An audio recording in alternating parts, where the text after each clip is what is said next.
guys, just thought to let you know, this is after the live stream, people requested that we make this a series. We did, honestly, we ran out of time to really cover every detail that kind of we'd researched. So we're going to make this a coffee bean series.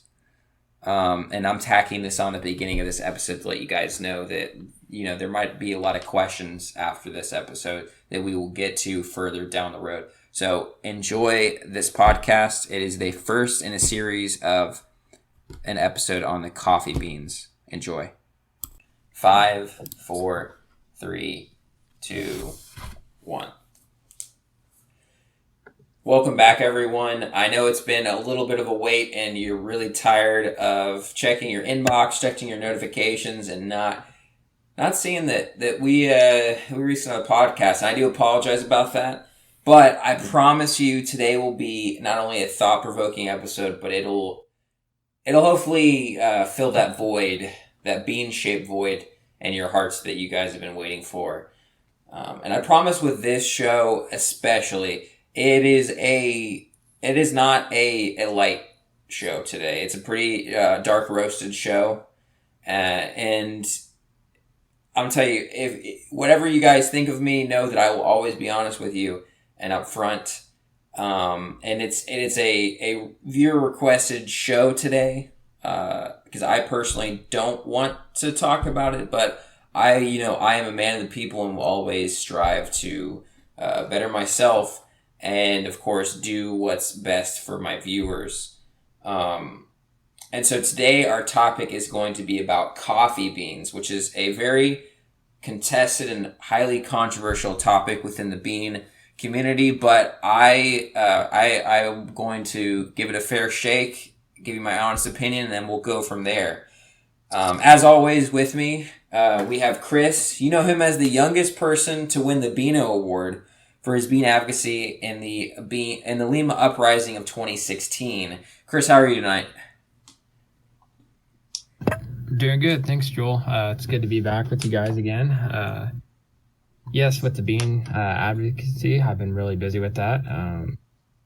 I've actually traveled to Argentina, Peru, Saudi Arabia, and Bolivia, all within the last 6 months, actually. A lot of good work going on there, and yep, just rolling with and that'll be definitely something we look back to in one of our other shows. But moving forward, aside from Chris, we always are honored to have Adam with us. You know him as head researcher for Bean U and author of the book Been There, Done That, A Radical History of Beans in the 16th Century, which I hear is a Amazon bestseller. Is it not, Adam?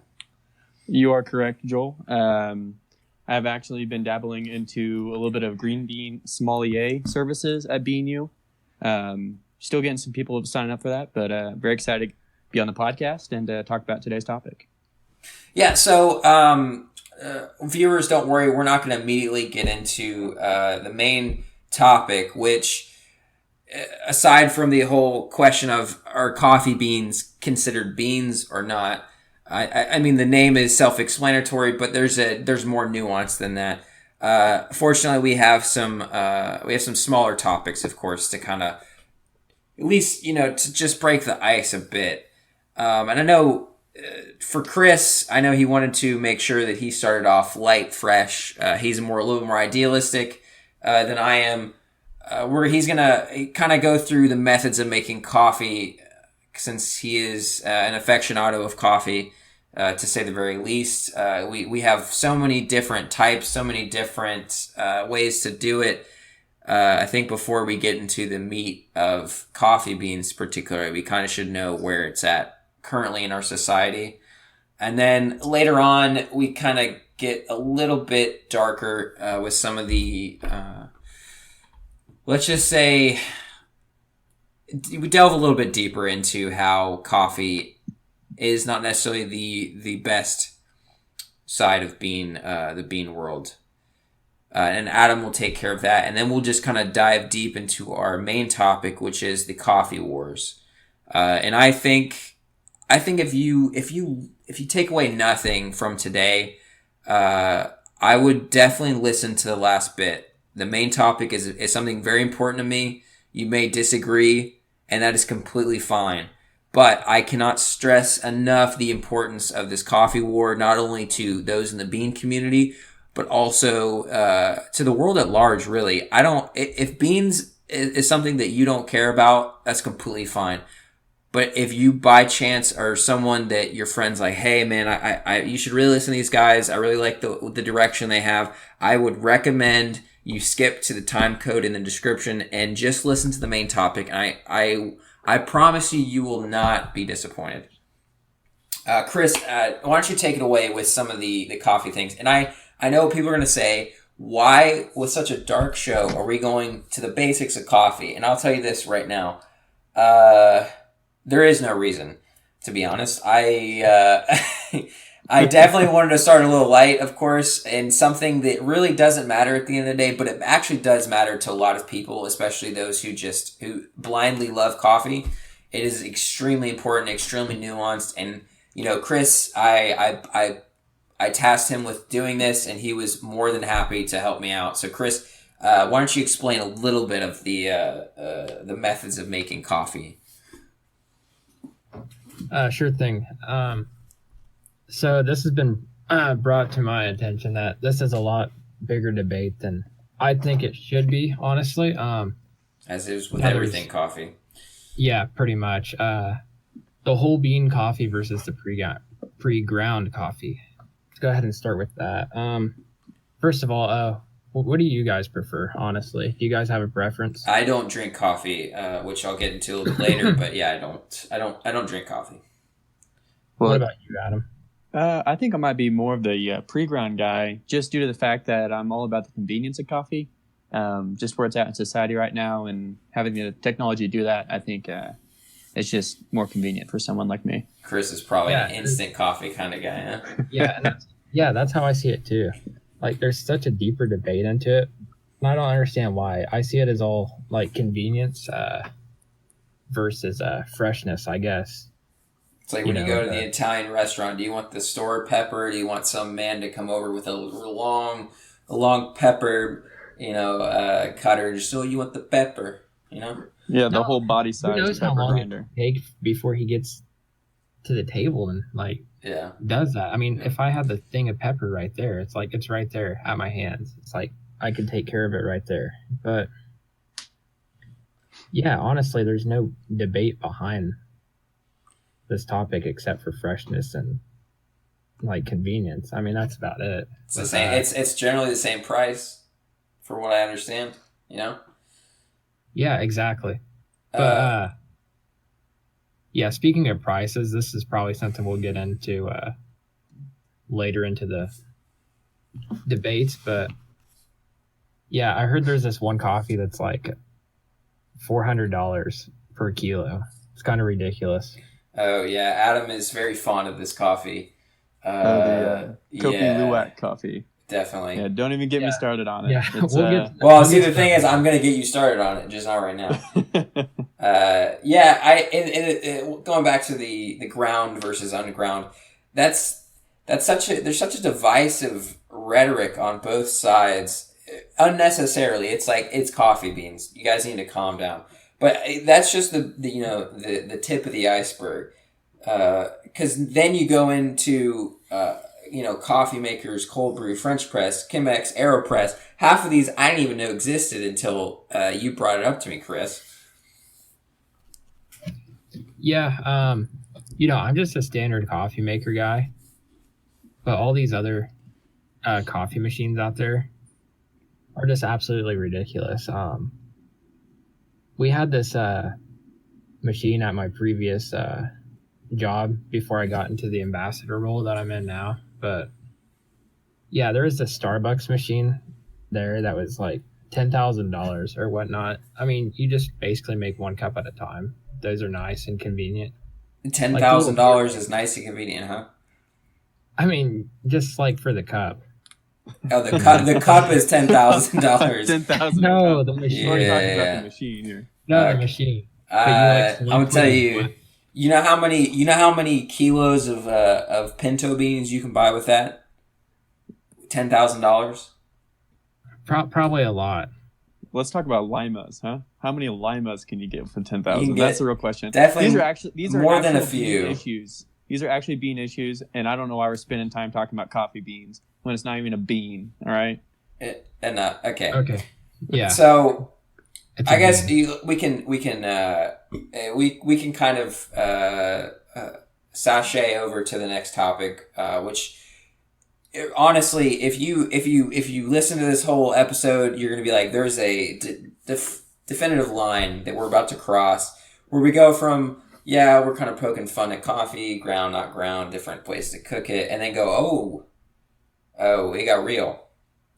So we mentioned earlier that there is, and I'm gonna stop this right now, guys. The listeners, I am not a big fan of coffee. Not a big. I am one of the men that doesn't believe that coffee beans should be a part of the group of beans, and that is not to disrespect those who disagree with me or those who love coffee. But when's the last time anyone ground up lima beans and made a drink out of it? It just doesn't happen. Or pinto beans or black beans. It just doesn't happen. So how can you put both of those in the same category? I vehemently disagree. Dude, you're gonna cause an outrage. I preface this. I'm being as respectful as possible.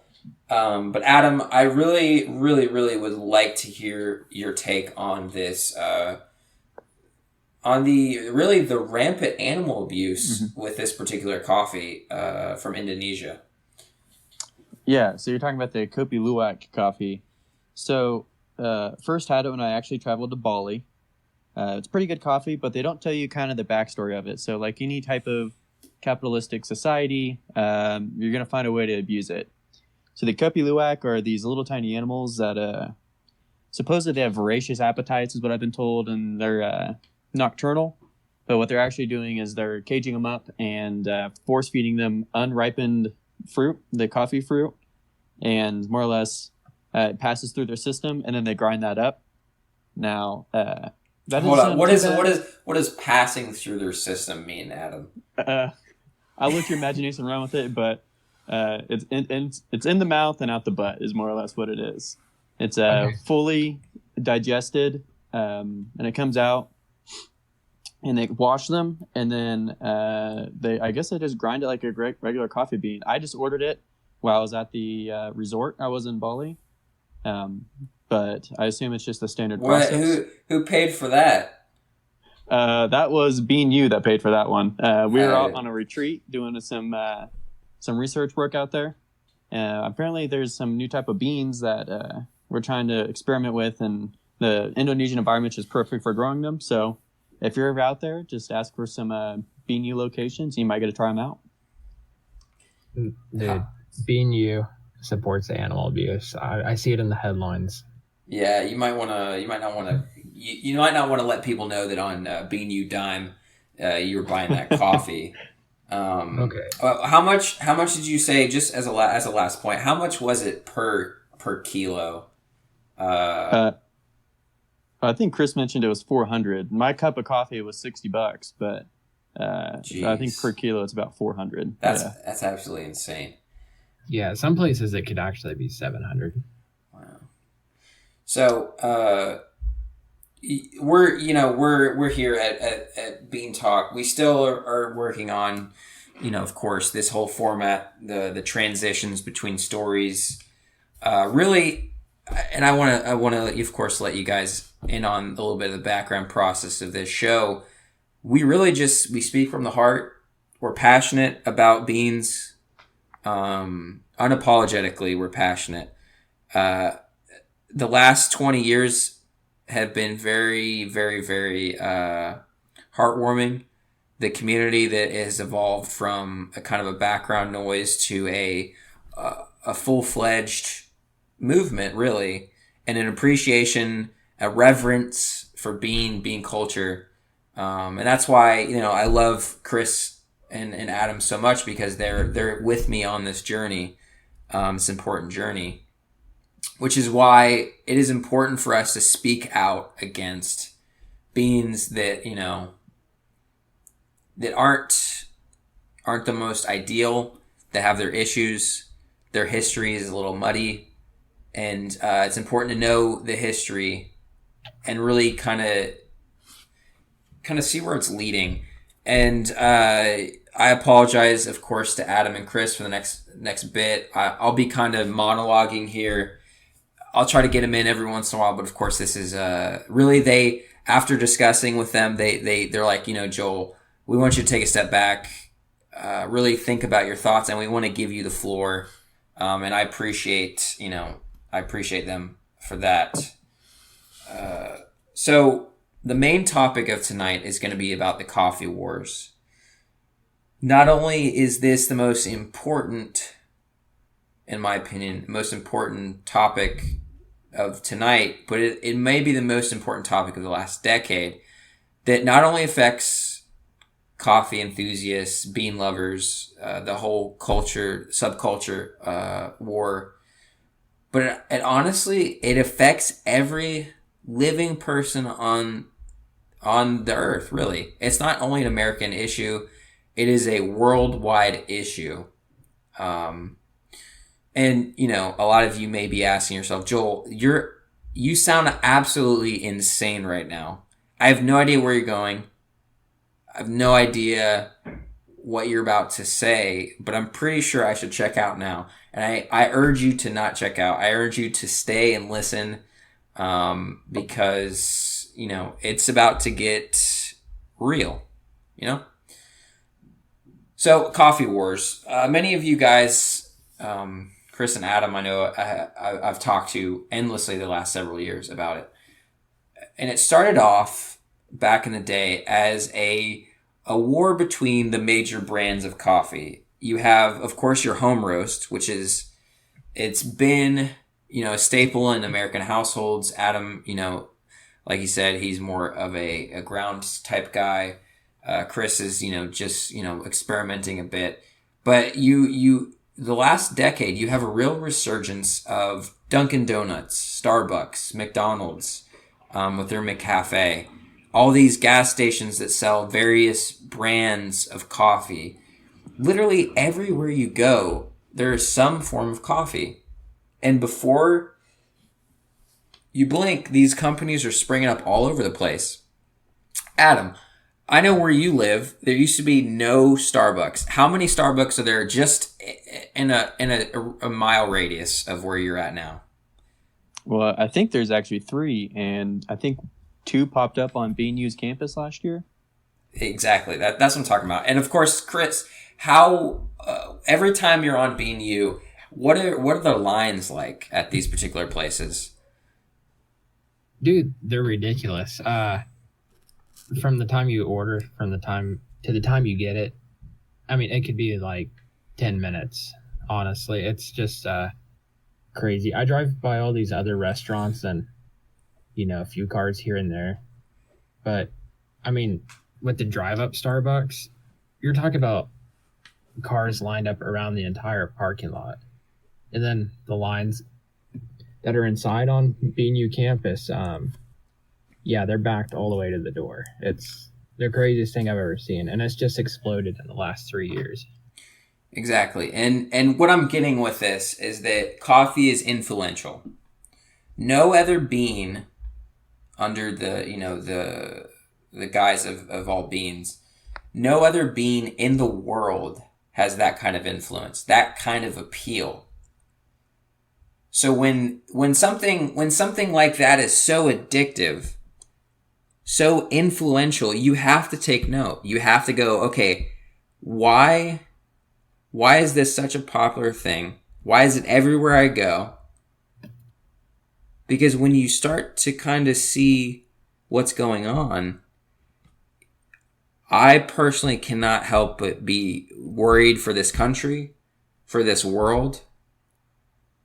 And honestly, I am terrified. And I'm going to be very upfront with you guys. Very, very, very terrified.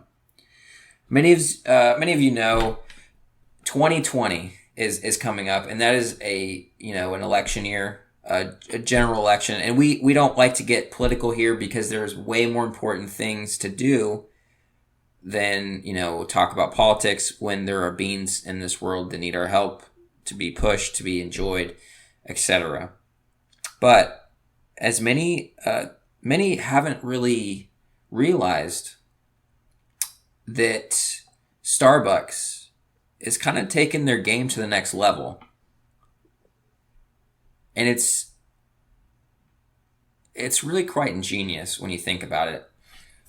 So, a couple years ago, Starbucks had a CEO named Howard Schultz. And he led the company through a great expansion and a lot of growth. Their stocks were up. Their stores were multiplying faster than anyone thought possible. And then one day he just stepped down. He's not old. He was leading the company in a successful way. Stockholders were happy. Employees were happy. There's a few scandals, of course, from, every store can't be perfect, but he just stepped down for no reason. And then earlier this year, I heard the words, Howard Schultz might be running for president. And then it hit me.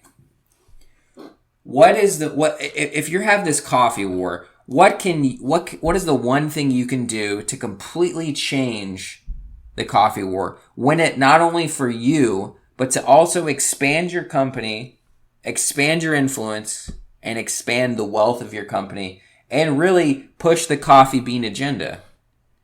It has become president of the United States of America. America is the world power. It is the biggest military, the biggest economic reach. And you're here to tell me that a CEO of a coffee company that is in the middle of a brutal coffee war with various companies, various growers, various countries is going to now be the commander-in-chief of the most powerful country in the world, and you tell me that's not a bit suspicious. And this isn't some blind rage that I have towards the coffee company, which, in my view, is one of the most abhorrent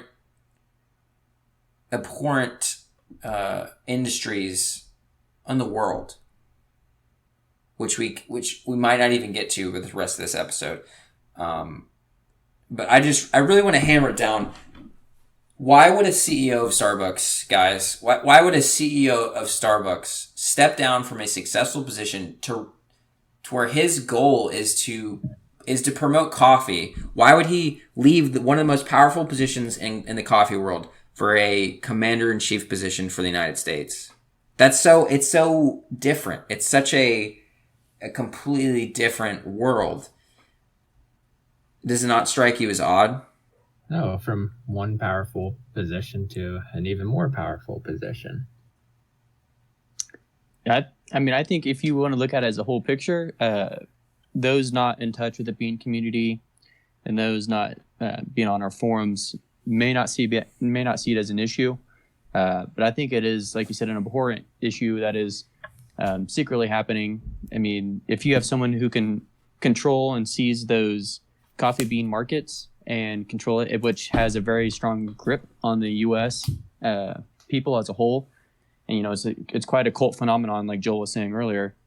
I mean, if you put someone like that in power, that's just creating a monopolistic culture, and I think that it could have dire consequences for the future of the bean industry, as well as the consequences as we've seen in Brazil or Indonesia. I mean, those problems could be exponentially multiplied by just having him become elected. I mean, you literally people talk about the Cold War, but they don't talk about the cold bean war.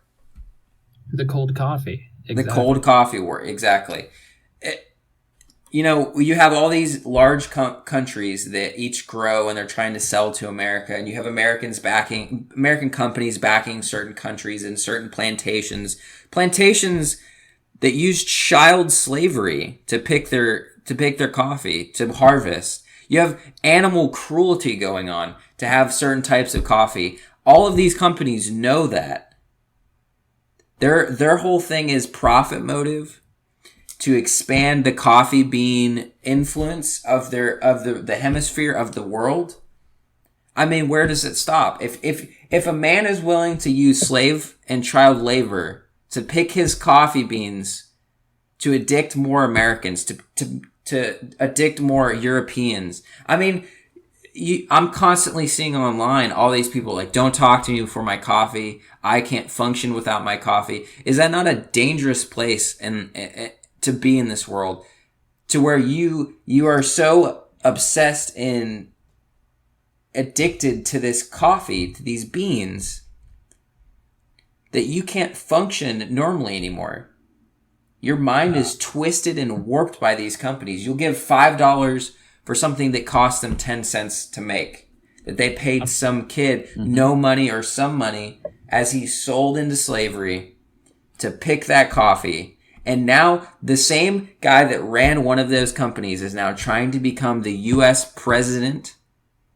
And you don't think his company, his former company, quote unquote, is not going to reap the benefits of that? That we're not going to see some back alley deals, some influential people go into his administration from the coffee lobby and implement certain goons to do their bidding, to do all these back alley transactions, to where even once he's out of the picture, if he gets 2 terms, it's pretty much game over. Yeah. As much as we clash on some issues and don't see eye to eye, I agree with you 100% on this. You know the term drink the Kool-Aid, you know? Drink the coffee. Drink the coffee. People are just drinking the coffee. You know, I'm a home roast guy. So I'm now for full disclosure, you do grow your own beans, correct? Yes, I do experiment. It's just part of my bean use studies.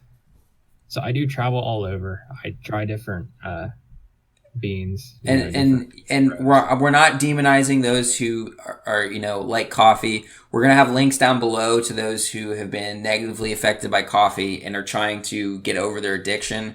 I know Adam has had a few close friends die from coffee bean addiction, and it's something that hits close to home for him. But I mean, am I crazy, Adam? Is this completely just not connecting with you? Do you think the viewers will connect? Well, I think there's a disconnect between possibly those who aren't as much in touch in the markets as we are.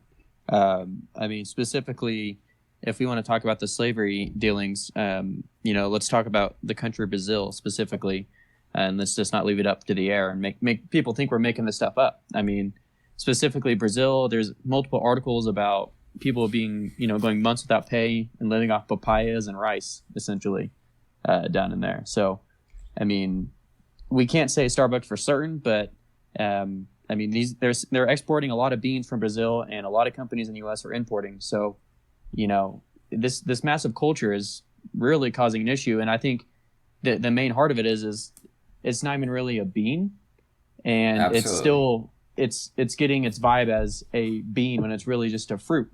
And I think that's what perturbs us the most. Is it's not so much the aspect of the guy running for president itself. It's the motion and the ideas behind this fruit that's causing an issue and making it, putting a bad name on the bean community. I think that's what perturbs me the most about this entire thing.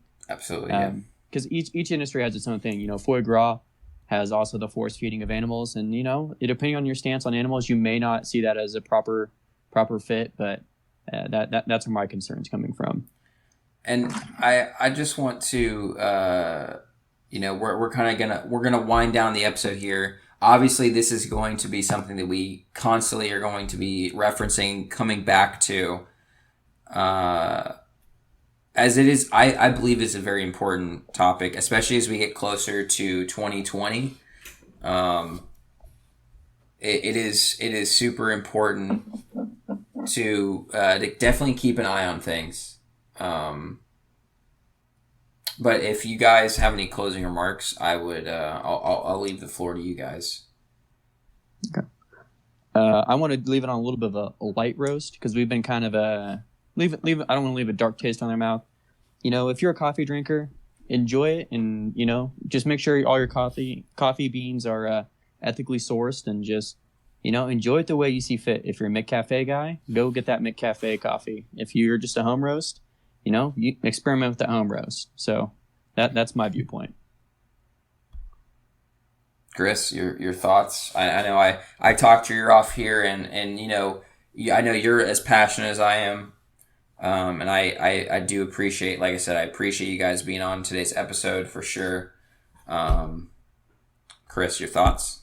Yeah, as you touched on earlier, I just really want to make the whole world of coffee a better place. I don't want it to taint the bean community with a lot of the negative stuff going around.